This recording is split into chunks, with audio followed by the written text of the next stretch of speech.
Welcome to Jungian Mythology Radio. Before we get to today's episode of Jungian Ever After, I just have a couple quick announcements. First, we'll have guest speaker Stephen Forrest, author of The Inner Sky, lead a program on Friday, December 13th in downtown Chicago. It will be recorded, so if you can't attend in person, join our mailing list to be notified when it's available. Also, the video for Where Did Jung's Red Book Come From and Why Does It Matter? With George Bright, the in-person program from last spring, is now available as a self-study course on our website. Finally, we are accepting applications for the Analyst Training Program. Applications are due by January 15th, 2025. So for more information about that and anything else we do at the Institute, just visit our website, jungchicago.org. Thanks.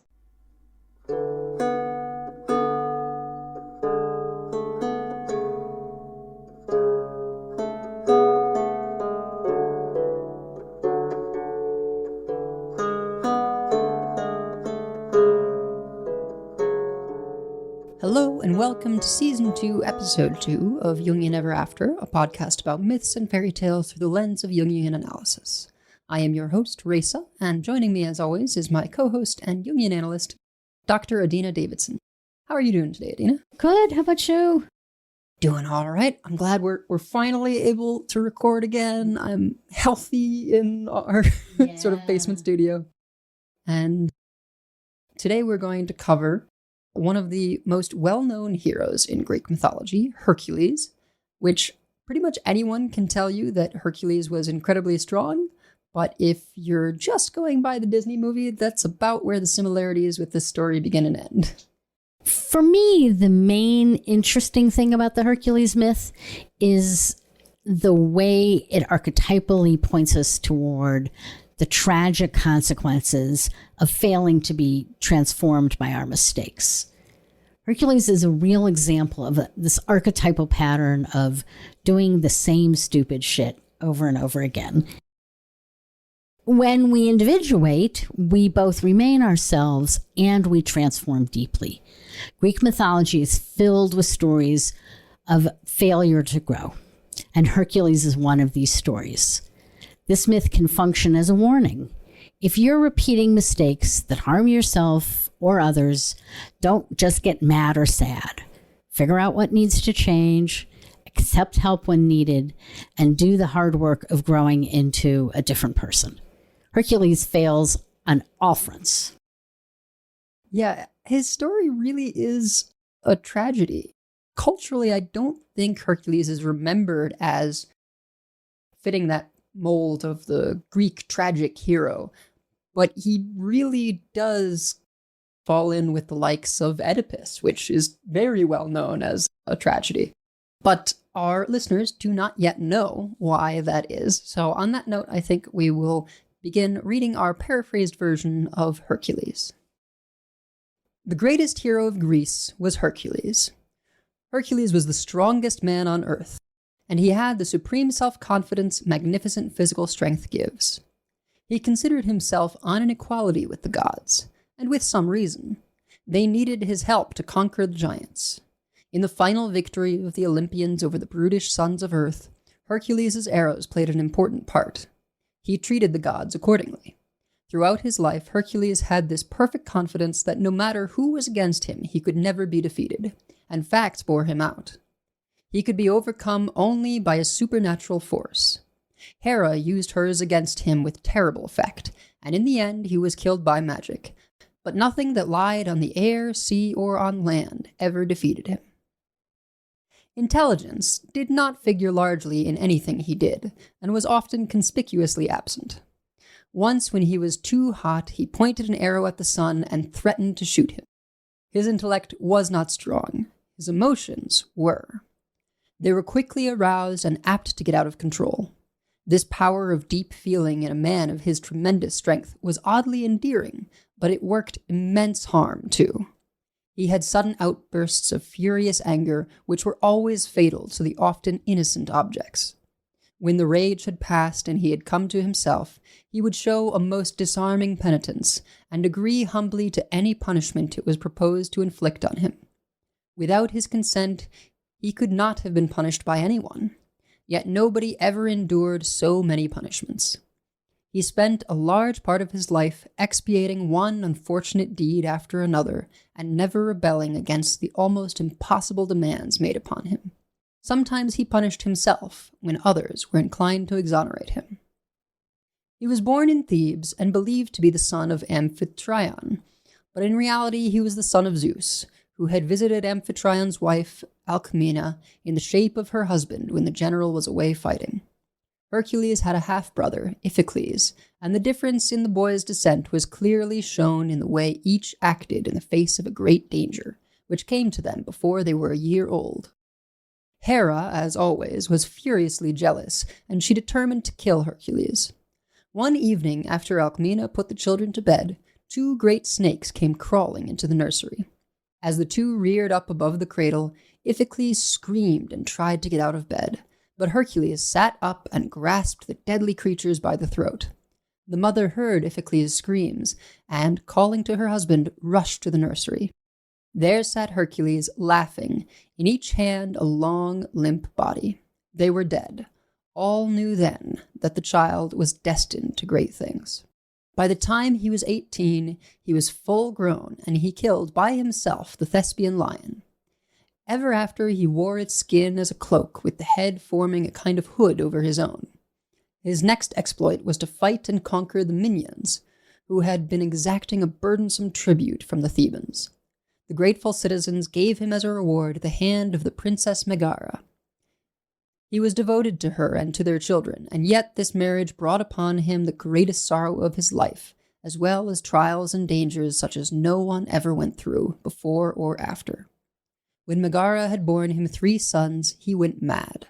Hera, who never forgot a wrong, sent the madness upon him. He killed his children, and Megara too, as she tried to protect the youngest. Then his sanity returned. He found himself in his blood-stained hall, the dead bodies of his sons and wife beside him. He had no idea what had happened, how they had been killed. Amphitryon dared to approach him and told him what had happened. Hercules heard him out. Then he said, "And I myself am the murderer of my dearest." "Yes," Amphitryon answered, "but you were out of your mind." Hercules paid no attention to the implied excuse. "Shall I spare my own life, then?" he said. "I will avenge upon myself these deaths." But before he could rush out and kill himself, his desperate purpose was changed, and his life was spared. This miracle was not wrought by a god, but by human friendship. His friend Theseus stood before him and stretched out his hands to clasp those blood-stained hands. Thus, according to the common Greek idea, he would himself become defiled and have a part in Hercules' guilt. "Do not start back," he told Hercules. "Do not keep me from sharing all with you. Evil I share with you is not evil to me, and hear me, men great of soul can bear the blows of heaven and not flinch." "What can I do but die?" Hercules cried. "Live? A branded man for all to say, 'Look, there is he who killed his wife and sons.' Everywhere my jailers, the sharp scorpions of the tongue." "Even so, suffer and be strong," Theseus answered. "You shall come to Athens with me, share my home and all things with me, and you will give to me and to the city a great return, the glory of having helped you." The 2 went to Athens, but Hercules did not stay there long. Theseus rejected the idea that a man could be guilty of murder when he had not known what he was doing, but Hercules could only feel. He had killed his family, therefore he was defiled and a defiler of others. At Delphi, where he went to consult the oracle, the priestess looked at the matter just as he did. He needed to be purified, and only a terrible penance could do that. She bade him go to his cousin Eurystheus, the king of Mycenae, and submit to whatever he demanded of him. He went willingly, ready to do anything that could make him clean again. Eurystheus was of a very ingenious turn of mind, and when the strongest man on earth came to him humbly prepared to be his slave, he devised a series of penances, which from the point of view of difficulty and danger could not have been improved upon. It must be said, however, that he was helped and urged on by Hera. To the end of Hercules' life, she never forgave him for being Zeus's son. The tasks Eurystheus gave him to do are called the labors of Hercules. There were 12 of them, and each one was all but impossible. The first was to kill the lion of Nemea, a beast no weapons could wound. That difficulty Hercules solved by choking the life out of him. The second was to go to Lerna and kill the hydra which lived in a swamp there. One of the heads was immortal, and the others almost as bad, inasmuch as when Hercules chopped off one, two grew up instead. He was helped by his nephew, Iolaus, who brought him a burning brand with which he seared the neck as he cut each head off, so that it could not sprout again. When all had been chopped off, he disposed of the immortal one by burying it securely under a great rock. The third labor was to bring back alive a stag with horns of gold, sacred to Artemis. He could have killed it easily, but to take it alive, he had to hunt a whole year before he succeeded. The fourth labor was to capture a great boar which had its lair on Mount Erymanthus. He chased it until it was exhausted, then he drove it into the deep snow and trapped it. The fifth labor was to clean the Augean stables in a single day. Augeas had thousands of cattle, and their stalls had not been cleared out for years. Hercules diverted the courses of 2 rivers and made them flow through the stables in a great flood that washed out the filth in no time at all. The sixth labor was to drive away the Stymphalian birds, which were a plague to the people of Stymphalus because of their enormous numbers. He was helped by Athena to drive them out of their coverts, and as they flew up, he shot them. The seventh labor was to go to Crete and fetch from there the beautiful savage bull that Poseidon had given Minos. Hercules mastered him, put him in a boat, and brought him to Eurystheus.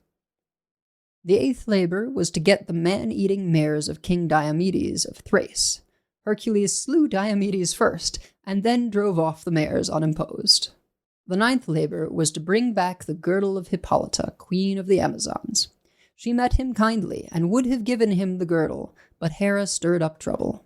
She made the Amazons think that Hercules was going to carry off their queen, and they charged down on his ship. Hercules, assuming Hippolyta was responsible for the attack, killed her instantly, and fought off the others to get away with the girdle. The 10th labor was to bring back the cattle of Geryon, who was a monster with 3 bodies living on Erythia. On his way there, Hercules reached the land at the end of the Mediterranean, and he set up as a memorial of his journey 2 great rocks, called the Pillars of Hercules, now Gibraltar and Ceuta. Then he got the oxen and took them to Mycenae. The 11th labor was the most difficult of all so far. He was to bring back the golden apples of the Hesperides. As he did not know where to find them, he asked Atlas, who was father of the Hesperides, to get the apples for him. Hercules offered to hold up the sky while he did so, and Atlas, seeing an opportunity to be freed from his heavy burden, went to retrieve the apples. When he returned, Atlas told Hercules he would return the apples himself to Eurystheus. Hercules accepted, but asked that Atlas first take back the sky so that he might put a pad on his shoulders to ease the pressure. Atlas did so, and Hercules picked up the apples and went off. The 12th labor was the worst of all. It took him down to the lower world. His task was to bring Cerberus, the 3-headed dog, up from the underworld. He had permission from Hades, provided he used no weapons to overcome the beast. Even so, he forced the terrible monster to submit, and carried him all the way to Mycenae. Eurystheus sensibly did not want to keep him, and made Hercules carry him back. He would seem to have earned ease and tranquility for the rest of his life upon completing these tasks, but it was not so. He was never tranquil and at ease. There were many glorious deeds, such as freeing Prometheus from his eternal punishment by slaying the eagle that preyed on him. However, there were others not so glorious. With a careless thrust of his arm, he killed a lad who was serving him at a feast. Far worse was his deliberately slaying a good friend in order to avenge an insult offered him by the young man's father, King Eurytus. For this base action, Zeus himself punished him. He sent him to Lydia to be a slave to the queen Omphale for a few years. She amused herself with him, and he submitted patiently, but he felt himself degraded by this servitude, and with complete unreason blamed Eurytus for it, and swore he would punish him to the utmost when he was freed. No sooner was he free than he started to punish King Eurytus, because he himself had been punished by Zeus for killing Eurytus' son. He collected an army, captured the king's city, and put him to death. But Eurytus too was avenged, for indirectly this victory was the cause of Hercules' own death. Before he had quite completed the destruction of the city, he sent a band of captive maidens, one of them especially beautiful, Iole, the king's daughter, back home, where Deianira, his devoted wife, was waiting for him to come back from Omphale in Lydia. The man who brought them to Deianira told her that Hercules was madly in love with this princess. This news was not so hard for Deianira as might be expected, because she believed she had a powerful love charm, which he had kept for years against just such an evil, a woman in her own house preferred before her. Directly after her marriage, when Hercules was taking her home, they had reached a river where the centaur Nessus acted as ferryman. He took Deianira on his back and midstream insulted her. She shrieked, and Hercules shot the beast as he reached the other bank. Before he died, he told Deianira to take some of his blood and use it as a charm for Hercules if he ever loved another woman more than her. When she heard about Iole, it seemed to her the time had come, and she anointed a splendid robe with the blood and sent it to Hercules by the messenger. As the hero put it on, a fearful pain seized him, as though he were in a burning fire. In his first agony, he turned on Deianira's messenger, who was, of course, completely innocent, seized him and hurled him down into the sea. He could still slay others, but it seemed that he himself could not die. The anguish he felt hardly weakened him. He was in torture, but he lived, and they brought him home. Long before, Deianira heard what her gift had done to him, and had killed herself. In the end, he did the same. Since death would not come to him, he would go to death.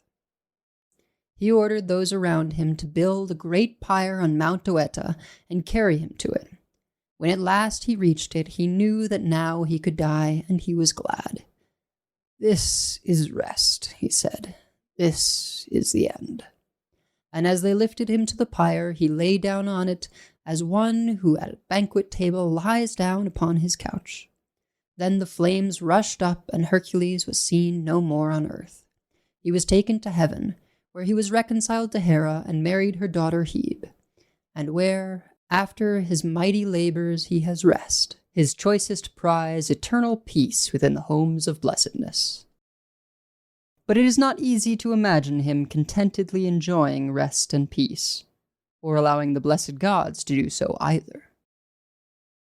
Edith Hamilton makes Hercules out to be a strong, courageous, but foolish hero. Do we really think Hercules was a fool?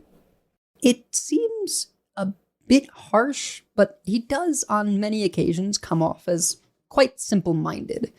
Most of his thoughts and solutions to problems are very direct and unwavering to the point of absurdity. His solutions are born completely out of what his strength can make possible and things that no one else would think to do.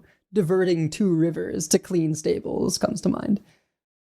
To me too, but I would actually argue that that's quite clever, right? I mean, I would look at the stables and go, and Hercules is like, oh no, to me, it's like an engineering mind. Mm-hmm. Sort of like the Army Corps of Engineers. But he does seem sort of childish in his concrete problem solving. His simple desire to help and his out-of-control temper tantrums. But I don't think he was a fool. For example, killing the Hydra took cleverness, as did getting Atlas to take back the burden of carrying the world. But I think the other things that Hamilton says about him gives us some insight into the hero archetype. The hero archetype is an archetypal pattern of courage, power, physical, emotional, and/or spiritual strength, and self-confidence. The hero tends to go on quests or adventures to seek it is usually a he, treasure that is his heart's desire. Sometimes the hero succeeds, and sometimes he fails. He is usually, but not always, changed in the process. Hercules seems notable in that he doesn't change at all, And this may be where his reputation for stupidity comes in. Do we always consider people who don't change to be stupid? I feel like it's not necessarily a conclusion that people might immediately draw. Sure, we can talk about intelligence in terms of IQ, but I think the capacity to learn from our lives is perhaps even more important. We all know 30, 40, 50-year-olds who still function like very clever adolescents. They haven't grown or deepened as a result of their life experiences. Hercules is the archetype of this. He makes horrible mistakes and regrets them immensely, but he learns absolutely nothing and makes the same mistake over and over. I suppose then it is the heroic part of him that at least feels regret, because many who refuse to change are not necessarily quite so ashamed of their actions. Yeah, I think that's a really good point, actually. I think the thing that generally keeps humans stuck, as opposed to archetypes, is a lack of willingness to look at ourselves and to have some humility. The hero in its archetypal form may slay dragons or find golden fleece. The bright face of the archetype uses heroism for good, to protect or save others. An example of this is a new Japanese animated series that Raisa and I are both watching called Delicious in Dungeons. The series has the heroes and his friends going on a quest to save the hero's sister who has been eaten by a dragon. So they're clearly trying to protect, to save, to do some good in the world. Along the way, they must slay monsters who they prepare into delicious food. Keep in mind, this is a fantasy universe where resurrection magic is commonplace, so it is in fact possible to save someone who has been eaten by a dragon. And also to make monsters into absolutely yummy-looking animated soup. Definitely you should watch it. Resurrection magic would have been really useful to Hercules, but it's actually not available in the Greek understanding of death. In fact, death and fate are the only things the gods cannot change. The few times that people do try to pull someone out of Hades, it often doesn't go well for them. In this instance, I'm thinking of Orpheus and Eurydice, where he tries to go down, and there's this deal that actually, I think it's one of the few where he could have brought her back, but he makes a mistake and it falls through, so she goes back to Hades. And I can't think of any myth where somebody dies and is able to come back to life. I just don't think it exists in Greek mythology. There's Persephone, but she didn't die. Right. She was kidnapped. Essentially. Yeah. For me, this points to some of actually the failures of modern culture and modern medicine. Like some of these archetypal heroes, modern medicine can't admit its powerlessness in the face of death. And it ends up increasing suffering tremendously as a result of that. Yeah, there's an understandable focus on keeping people alive, but I think it's gotten to a point where it's almost this hubris that comes from having such technology, such ability to maintain the status of life, that people don't then consider when is maybe the right time to stop doing those things and just focus on comfort, because death is inevitable. Right. And depending on the condition one is suffering from, maybe it's a more desirable alternative to being hooked up to any number of machines that are keeping you definitionally alive, but are you really able to live? Yeah, I strongly agree with you. And I think it's really interesting that you use the word hubris, because that's the cardinal sin for the Greeks. That's the thing that was going to get the gods so angry at you that your life was not going to ever be able to be repaired. Or that you were going to just screw things up so badly that your life was not ever going to be able to be repaired. And I think that we can really, in this aspect, learn from the Greeks that hubris is not a good idea. It comes into play with Icarus flying too close to the sun, maybe with Arachne. Yeah, oh, for sure. She's like, I can weave better than Athena. And Athena's like, I don't care if you can weave better than me. You're a spider. And that is the end of you. Admitting our human limitations and accepting them is at the core of what the Greeks believed to make life pleasant, thoughtful, and in accordance with nature.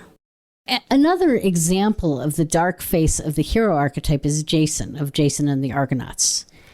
Jason only pursues his goal for his own riches or power, and he leaves a trail of broken, abandoned women in his wake.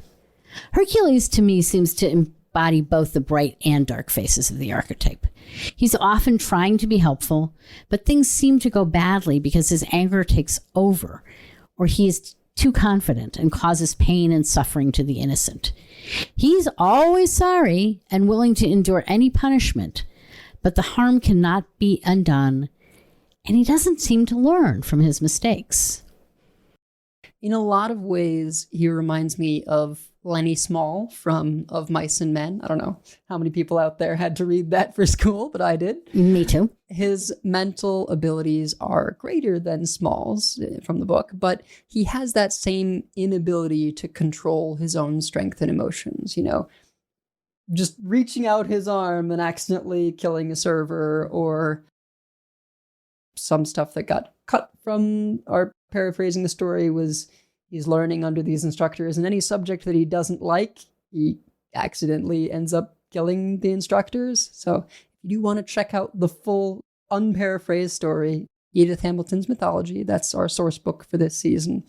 But there's several moments like that where either from not thinking or realizing his own strength, or from his inability to control his emotions, he just kills completely innocent people.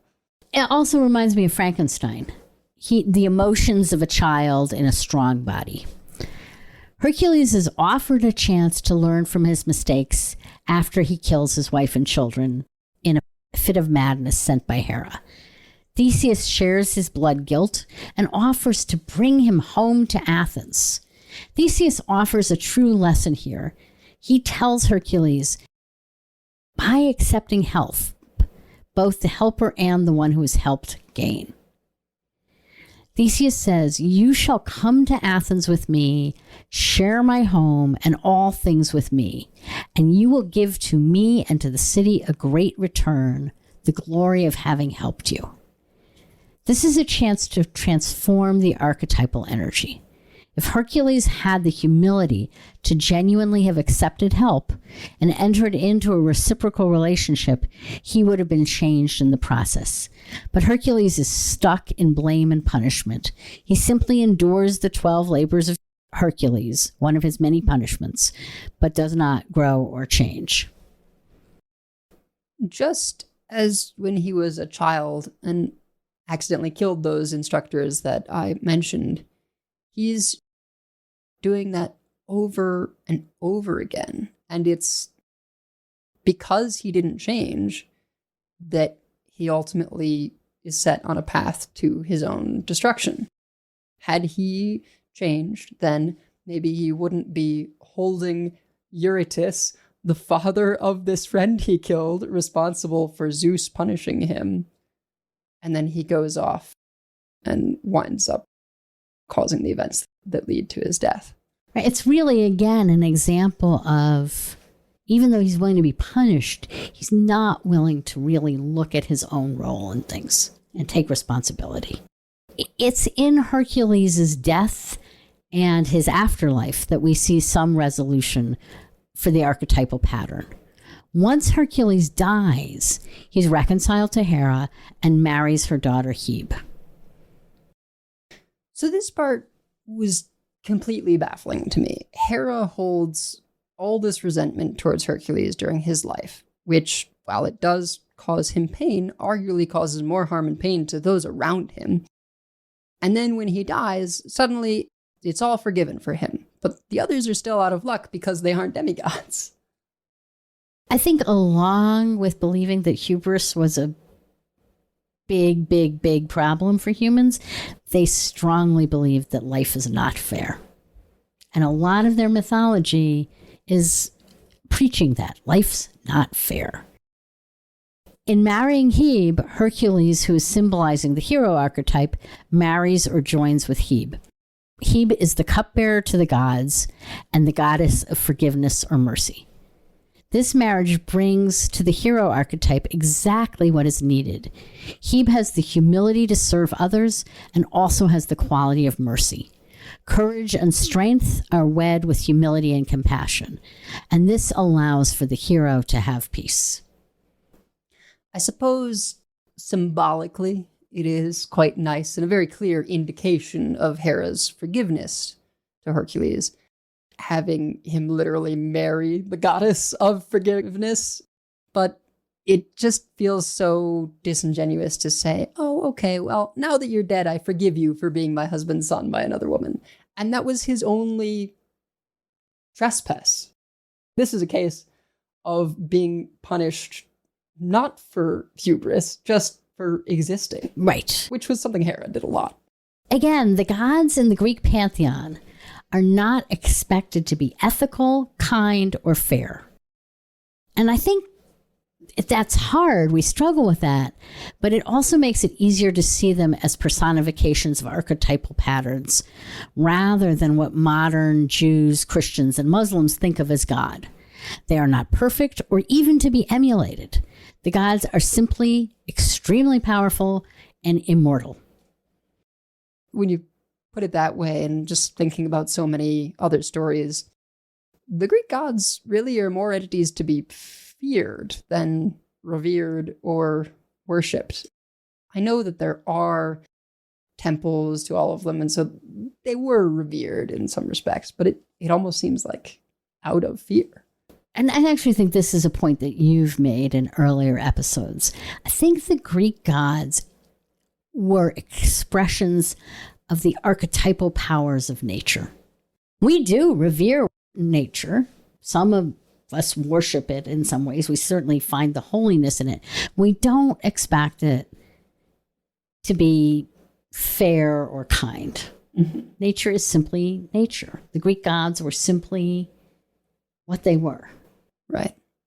Yeah. Wildfires, tornadoes, hurricanes. Exactly. And at the same time, I think all of us can go out into nature and be awed by it, experience the holiness in it. And I think that was the relationship of the Greeks to their gods. Although I think, and again, I'm really getting out of my area of expertise here, but I think as we moved into later Greek civilization, there was a critique that said, you know, our gods really need to be doing better than this. This is not godlike. So comes the Enlightenment, right? Yes, exactly. Back to archetypal patterns. One of the ways we humanize the archetypal patterns is through complexes. The hero complex is a complex that has the hero archetype at its core. A complex is a split-off autonomous part of psyche. So complexes are a way that psyche defends itself against overwhelming, often traumatic life experiences. So when something really just too big for our ego-conscious self to manage happens to us, and again, usually that's something awful, our ego is faced with the choice of either collapsing, of annihilation, or of splitting off. And if we're going to survive in any kind of sane way, we split it off. And then it forms a complex. But it's not related to our conscious self. The hero complex is the human manifestation of the hero archetype. If we carry a strong hero complex when we get what we now call triggered, our self-confidence or our own inflation defends against shame. Our experience of our own power leaves us unable to experience our vulnerability. So we feel all powerful and we can't accept any vulnerability at all. And we're unable, as a result, to accept help because help implies some vulnerability. All of this tracks, to me, really closely with the ways Hercules behaved and felt. Yes, and it's hardest to convince someone of anything, really, especially that they're wrong when they're in that state. Exactly. It's those times where you're looking at somebody and you're going, you're not making any sense at all. You are not in reality at all here. They're in what Jungians call being in a complex. Or usually we don't see it in ourselves until well past it. When you look back and you go, what was I doing, saying there? That was a crazy person. Yes, you weren't a crazy person, but you were almost certainly in a complex. And again, if you want to learn from the Hercules myth, it's really to explore that complex so that you don't keep falling into it. Because it's hard to learn, particularly if you are having to unlearn something else that you are accustomed to. Exactly. And complexes are very deep neurological and behavioral patterns. So when we're caught in a hero complex, we're liable to take on everyone else's problems. We feel like we have to act as the savior, whether we're really helping or not. I would say this type of hero complex is an occupational hazard for people in my field and in most of the other helping professions. So that would fit in with doctors and all the medical stuff we were talking about earlier. Mm-hmm. I forget if I mentioned this on the show before, but there's a great quote about Elon Musk from another guy whose name is showing up a lot, named Sam Altman. He's the CEO of OpenAI, the company behind ChatGPT, and used to work with Elon. And he says, Elon desperately wants the world to be saved, but only if he can be the one to save it. So to me, he's sort of the extreme case of a hero complex. I don't know, maybe that doesn't even qualify anymore since it wades more into sort of Messiah complex sort of territory. I don't really know that you can make a clear distinction between hero complex and Messiah complex. And I think it's actually a great example of a hero complex gone dreadfully awry. Mm-hmm. Another way that the hero complex can manifest, and I think Elon Musk also has plenty of this, is simple self-aggrandizement. People with this kind of hero complex share the inflation of the helpers and the sense that they don't need help. They often feel all-powerful. However, unlike the savior heroes, they're motivated by greed or power rather than saving the world. They're only in it for their own gain. Yeah. This one, I'm sure it sometimes is difficult to divorce from the hero complex as well. I think sometimes there's people who, like anything, have a bit of both. But there can be this self-deception. There's this whole school of thought in business that entrepreneurs can do well for themselves while doing good for the world.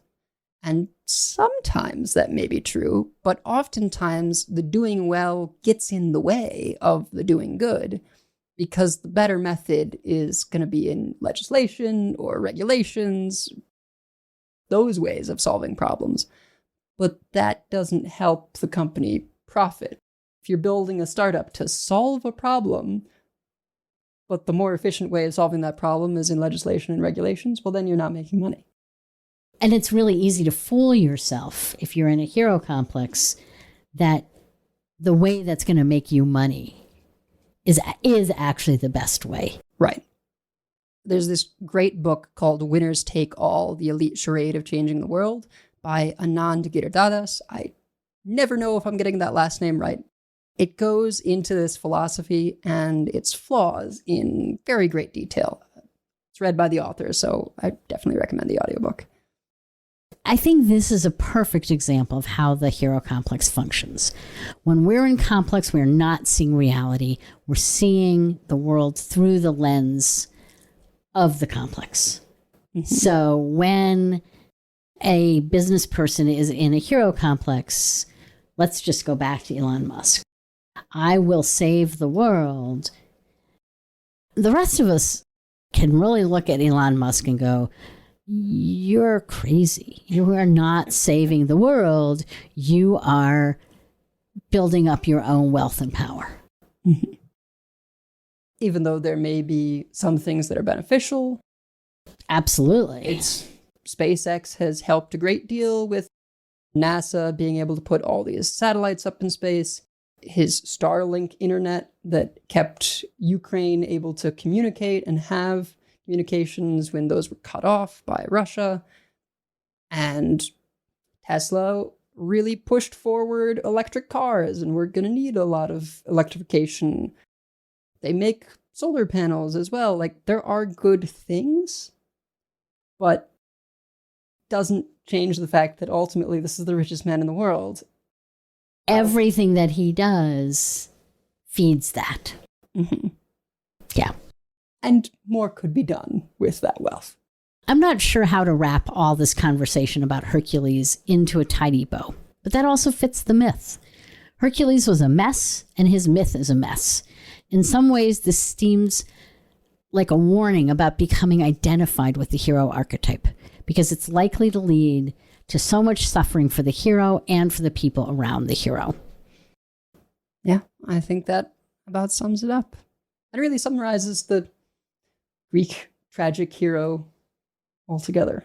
So that's going to do it for today's episode. Our intro-outro music is a sample of Seculos Epitaph with The Lyre of Apollo by Lina Palera under an attribution non-commercial share-alike 3.0 international license. You can find the full version at freemusicarchive.org, link in the description. And if you like what you've been hearing, please leave us a 5-star review on Spotify, Apple Podcasts, or your podcast feed of choice, as it really helps other people find the show. This show will always be free and available to all, but if you would like to monetarily support the show, you can now do so at ko-fi.com/JungianEverAfter. Also, Dr. Adina Davidson is a certified Jungian analyst who offers telesessions. You can find out more about her practice at adinadavidson.com or her Psychology Today profile. We'll be with you again next time, but until then, we hope your days are filled with exploring the worlds of imagination and storytelling.